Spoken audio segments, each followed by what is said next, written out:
2023 में 29 सितंबर से ही पितृपक्ष की शुरुआत हो जाएगी, जो कि 14 अक्टूबर को इसका समापन होने वाला है। और पितृपक्ष में माना जाता है कि जो भी हमारे पूर्वज हैं, जो भी हमारे पितृ हैं, वो सभी धरती पर आते हैं और आप सभी से सेवा लेते हैं। इसके साथ वह आपको आशीर्वाद की प्राप्ति भी कराते हैं। दोस्तों, माना जाता है यदि आपके पितर आपसे नाराज हैं, प्रसन्न नहीं हैं, दुखी रहते हैं, तब आप देवताओं की कितनी भी पूजा कर लें, वह भी सार्थक नहीं मानी जाती है।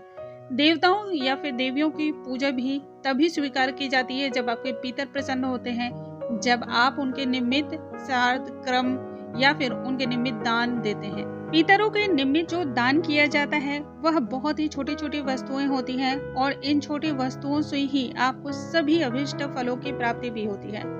आज के इस वीडियो में हम जानेंगे पितर पक्ष में किन किन वस्तुओं का दान करना चाहिए और इससे क्या क्या प्राप्त होने वाले हैं। इसके साथ ही पितर पक्ष में घर में पूजा करें अथवा नहीं करें, इसको लेकर भी अनेक मत हैं और उलझने भी हैं। इन सभी सवालों के आज के इस वीडियो में जवाब मिलने वाले हैं। आइए वीडियो को हम स्टार्ट करते हैं।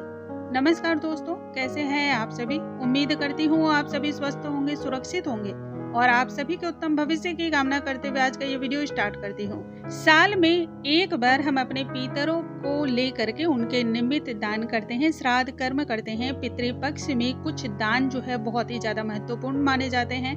यह देखने में छोटे जरूर होते हैं, लेकिन मात्र इन चीजों को दान करने से कहा जाता है कि किस्मत जाग जाती है, पितर संतुष्ट हो जाते हैं, घर में जो कलेश हो रहे हैं वह शांत हो जाता है।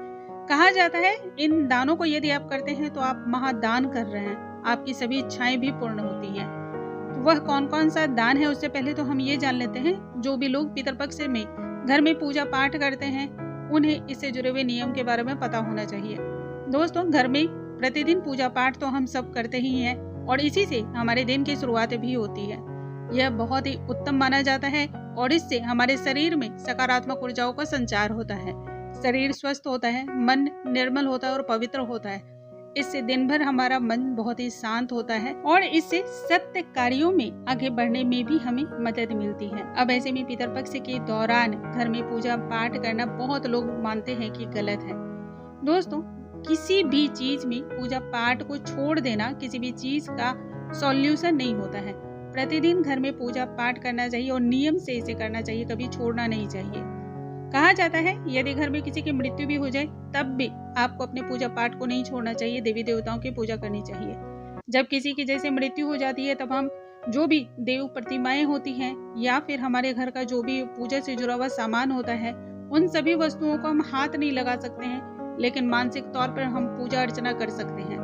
मानसिक पूजा को वैसे भी सर्वश्रेष्ठ पूजा माना जाता है।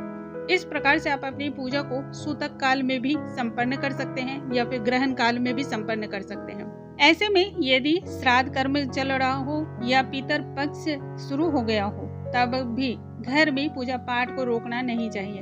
हाँ, इससे जुड़े हुए जो नियम है वह क्या है। प्रतिदिन आपको ऐसे में सूर्य में जल अर्पण करना चाहिए, ये सबसे पहला नियम कहता है। दूसरा, प्रतिदिन जिस प्रकार से आप पूजा अर्चना करते हैं उसी प्रकार से पूजा अर्चना करें, लेकिन पितरपक्ष शुरू होने के बाद घर में घंटी या फिर शंख का वादन करना उचित नहीं माना जाता है। माना जाता है कि घंटी और शंख की ध्वनि जो है पितरों को विचलित करती है और यह वह पसंद भी नहीं करते हैं। इसलिए आप देखते भी होंगे पितरपक्ष या फिर श्राद्ध कर्म के दौरान जो हम तर्पण करते हैं उस दौरान भी शंख का वादन नहीं किया जाता है या फिर घंटी का जो है स्वर भी नहीं बजाया जाता है। किसी भी शुभ ध्वनि का हम वादन नहीं करते हैं। अब इसके साथ ही जान लेते हैं पितरपक्ष में दान क्या करना चाहिए जिससे किस्मत हमारी जागती है। सबसे पहला जो होता है वह है गुड़। गुड़ जो होता है पितरों को इससे बहुत ज्यादा संतुष्टि होती है और कलेश इससे दूर होता है। पितरों को गुड़ का दान जो है बहुत अधिक पसंद भी होता है। मैं सबसे लास्ट में यह भी बताऊंगी कि यह दान आपको किसे करना होता है। इसके बाद अन्न का दान को महादान माना जाता है। गेहूं, चावल, दाल, इन सभी को दान करना महादान माना जाता है और कहते हैं यदि आप अन्न का दान करते हैं तो समस्त इच्छाएं भी पूर्ण होती हैं। पितृपक्ष के दौरान सबसे ज्यादा अहम दान जो माना जाता है वह है नमक। कहते हैं यदि आपने पितृपक्ष के दौरान नमक का दान नहीं किया तो आपने जितनी मर्जी भी दान कर लो वह संपूर्ण नहीं माना जाता है। नमक के बिना कोई भी दान पूर्ण नहीं है। पितृपक्ष के दौरान आपको जूते चप्पल का दान करना चाहिए। जूते चप्पल का दान करने से घर में खुशहाली आती है, सुख शांति और इसके साथ ही घर में सकारात्मक ऊर्जाओं का भी वास होता है। वस्त्रों का दान करना चाहिए, इससे भी पितृ प्रसन्न होते हैं। परिवार पर वह अपने आशीर्वाद की छाया बनाए रखते हैं। यदि आप किसी भी चीज को दान करने में असमर्थ हो, यदि ऐसा लगे कि आप बहुत सारी वस्तुओं का दान नहीं कर सकते हैं, तब ऐसे में एक मुट्ठी काले तिल का दान जरूर करना चाहिए। यदि किसी भी दान को करना आप भूल भी जाएं, तो भी काले तिल का दान अवश्य करें। कहते हैं जिस व्यक्ति ने भी पितृपक्ष के दौरान तिल का दान नहीं किया, काले तिल का दान नहीं किया, उस व्यक्ति के जीवन के जितने भी पुण्य होते हैं वह सभी नष्ट हो जाते हैं। फिर आपने उन पुण्यों को कमाने में वर्षों क्यों ना बिताया हो। पितृपक्ष के दौरान घी का दान भी बहुत ज्यादा शुभ होता है। यदि आप उसमें भी गाय के घी का दान करते हैं तो इससे पितृ प्रसन्न होते हैं।